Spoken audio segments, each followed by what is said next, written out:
సత్యం కుంభకోణం మళ్లీ తెరపైకొచ్చింది. జన్వాడ భూముల కేసులో సత్యం రామలింగరాజు కుటుంబానికి నోటీసులు ఇచ్చారు. రామలింగరాజుతో సహా 213 మందికి నోటీసులు ఇచ్చింది ఈడీ కోర్టు. ఇక కీలక వ్యక్తి పిటిషన్తో వెలుగులోకి 5,000 కోట్ల భూముల వ్యవహారం వచ్చింది. కౌంటర్ దాఖలు చేయాలి అంటూ ఈడీకి ఆదేశాలను జారీ చేసింది. ఈ నెల 27వ తేదీకి తదుపరి విచారణ వాయిదా వేశారు. ఇక సత్యం స్కామ్ లో A153గా ఉన్న శతభిష కంపెనీలో డైరెక్టర్ గా పనిచేసిన A12 అభినవ్ అల్లాడి పిటిషన్తో మళ్లీ ఈ స్కామ్ తెరపైకొచ్చిందనే చెప్పాలి. జన్వాడ భూముల కొనుగోళ్లలో అక్రమాలపైన తన వద్ద ఉన్న సమాచారం ఉంది అంటూ తన వాంగ్మూలాలన్నీ సాక్షిగా నమోదు చేసుకోవాలి అని కోర్టును కోరారు అభినవ్. జన్వాడ గ్రామ పరిధిలో సర్వే నెంబర్ 306 నుంచి 316 వరకు 90 ఎకరాల భూమి శతభిష కంపెనీని డైరెక్టర్లు మోసపూరితంగా కొనుగోలు చేశారు అంటూ పిటిషన్ వేశారు. ప్రస్తుతం చూసుకుంటే ఇదే అంశం పైన ఇటు మళ్ళీ ఈ కేసు తెరపైకి వచ్చిందనే చెప్పాలి. ఈ కేసుకు సంబంధించి పూర్తి డీటెయిల్స్ మా ప్రతినిధి కిరణ్ అడిగి తెలుసుకుందాం. చెప్పండి కిరణ్, ఇటు చూస్తే కంప్లీట్ గా మళ్ళీ ఒకసారి సత్యం కుంభకోణం తెరపైకి వచ్చిందనే చెప్పాలి. దీనిపై మీ దగ్గర పూర్తి డీటెయిల్స్ ఏంటి? అమూల్య, ఉమ్మడి ఆంధ్రప్రదేశ్ ను దేశ కార్పొరేట్ రంగాన్ని కుదిపేసిన సత్యం కుంభకోణం వార్త మరోసారి తెరపైకి వచ్చింది. ఈ కుంభకోణానికి సంబంధించిన వివరాలు మనం ఒకసారి గమనించినప్పుడు జవ్వాడ భూముల వ్యవహారంలో కీలక పరిణామం చోటు చేసుకుంది. ఈ కేసుకు సంబంధించి ED enforcement directorate ED separate court ఏదైతే సత్యం రామలింగరాజు కుటుంబ సభ్యులతో పాటు దాదాపు 213 మంది సభ్యులకు నోటీసులు జారీ చేసింది. దీనిపై ఫర్దర్ గా కౌంటర్ దాఖలు చేయమని ఈడీ ఈ పిటిషనర్దారులకు నోటీసు పంపింది. ఈ నెల 27వ తేదీ వరకు ఈ కేసును వాయిదా వేయడం జరిగింది. ఒక కీలక వ్యక్తి ఇచ్చిన పిటిషన్ మేరకు ఈ వ్యవహారం మళ్లీ తెరపైకి వచ్చింది. జవ్వాడ భూముల విలువ దాదాపు మార్కెట్ రేటు 5,000 కోట్లు ఉంటుంది. ఈ 5,000 కోట్లకు సంబంధించిన వ్యవహారం మరోసారి తెరపైకి వచ్చింది. సత్యం రామలింగరాజు పేరు ఒక దేశంలోనే ఒక పెద్ద కార్పొరేట్ దిగ్గజం ఏదైతే లేని వాల్యూని ఉన్నట్టు చూపించి ఆ రోజు ఏదైతే స్కామ్ లో ఇరుక్కున్న సత్యం రామలింగరాజు అరెస్ట్ అయ్యారు. తర్వాత బెయిల్ పై వచ్చారు. బెయిల్ పై వచ్చిన తర్వాత కొత్తగా తెరపైకి జవ్వాడ భూముల కేసు తెరపైకి వచ్చింది. ఈ భూముల విలువ దాదాపు మార్కెట్ వాల్యూ 5,000 కోట్లు ఉంటుందంటూ ఒక కీలక వ్యక్తి ఇచ్చిన పిటిషన్ ఆధారంగా ఈడీ కోర్టు సమన్లు జారీ చేసింది. ఒకసారి మనము ఏంటి అనేది మనం ఒకసారి పరిశీలించినప్పుడు అమూల్య, 5,000 కోట్ల విలువైన భూముల స్కామ్ ప్రధానంగా శంషాబాద్ సమీపంలోని జవ్వాడ గ్రామ పరిధిలో సర్వే నెంబర్లు 306 నుంచి 316 సంఖ్య మధ్య ఉన్న 90 ఎకరాల భూమి శతభిష కంపెనీ దాని డైరెక్టర్లు మోసపూరితంగా కొనుగోలు చేశారంటూ పిటిషనర్ పేర్కొన్నారు. ప్రస్తుతం ఈ భూముల వాల్యూ 5,000 కోట్లు ఉంటుందని అంచనా వేస్తున్నారు. కొందరు ప్రభుత్వ అధికారులు రాజకీయ నాయకులతో కుమ్మక్కయ్యి రెవెన్యూ రికార్డులు తారుమారు చేసి బినామీ లావాదేవీలకు పాల్పడ్డారంటూ ఏదైతే పిటిషనర్ ఆరోపించారు. ఈ పిటిషన్ వచ్చేసి ఈ కీలక వ్యక్తి చేసిన పిటిషన్ వచ్చేసి అభినవ్ అల్లాడి ఏదైతే ఈ కేసులో సత్యం రామలింగారెడ్డి కేసులో A12 గా ఉన్నారు.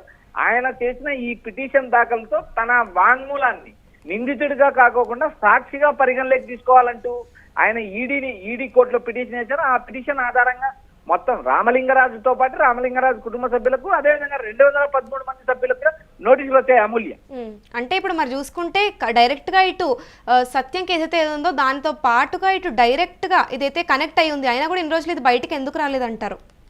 అమూల్య, ఇది ప్రధానంగా ఈ కేసుకు సంబంధించి జవ్వాడి భూముల ఇష్యూ చాలా మందికి తెలియదు. అందులో ఏదైతే ఈ సత్యం స్కామ్ ద్వారా వచ్చిన డబ్బులని ఇలా ఏదైతే జవ్వాడి భూముల కోసం డైవర్ట్ చేశారంటూ ఏదైతే A13 గా ఉన్న A12 గా ఉన్న అభినవ్ అల్లాడి ఏదైతే తన వాంగ్మూలాన్ని సాక్షిగా పరిగణలోకి తీసుకోవాలి, నిందితుడిగా పరిగణలోకి తీసుకోవద్దంటూ కొత్తగా తెరపైకి తెచ్చారు. ఈ వ్యవహారం ఇంతవరకు అటు మీడియాకు కానీ ఇటు సత్యం రామలింగరాజు కుంభకోణంలో ఉన్న ప్రధాన పాత్రధారులు కూడా తెలియని విషయాన్ని ఈ ఏదైతే అల్లాడి అభినవ్ తెరపైకి తీసుకొచ్చారు.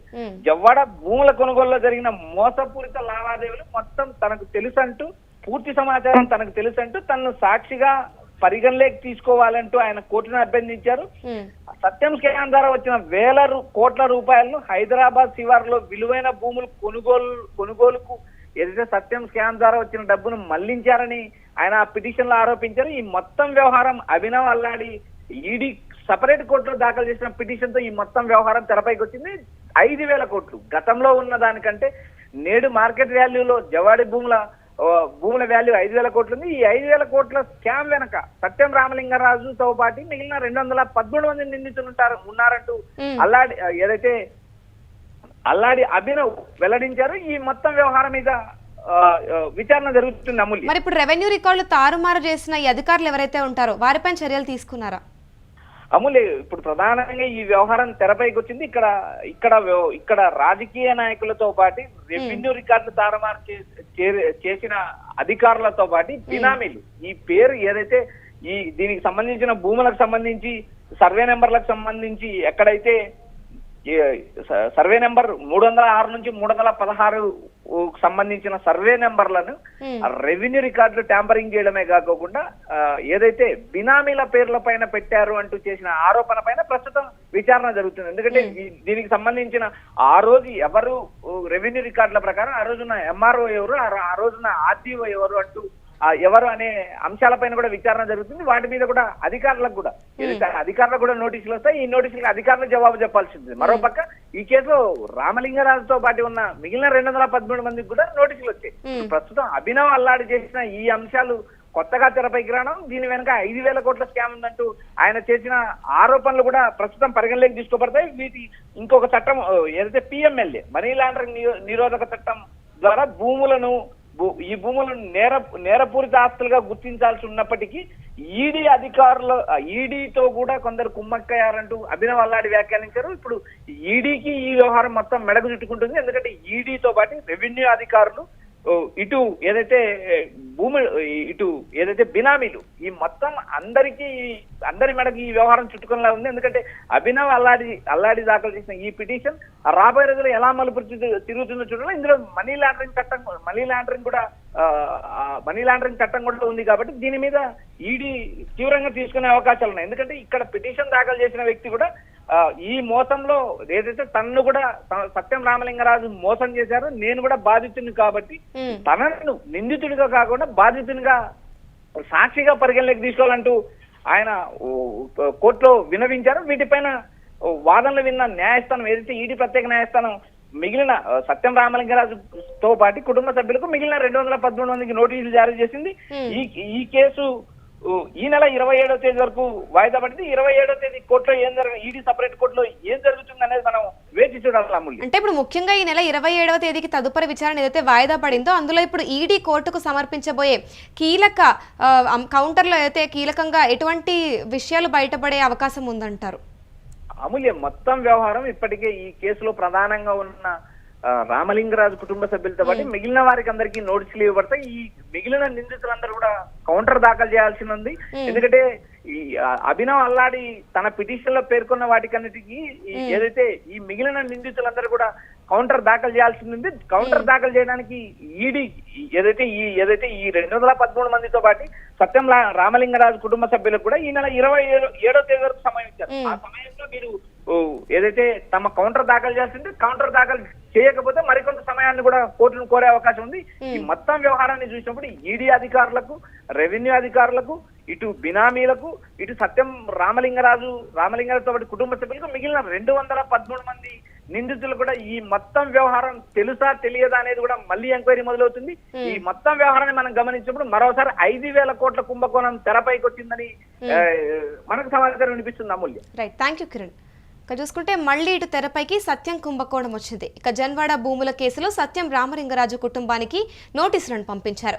రామలింగరాజుతో సహా 213 మందికి నోటీసులను ఇచ్చింది ఈడీ కోర్టు. ఇక కీలక వ్యక్తి పిటిషన్తో వెలుగులోకి ఈ 5,000 కోట్ల భూముల వ్యవహారం వచ్చింది.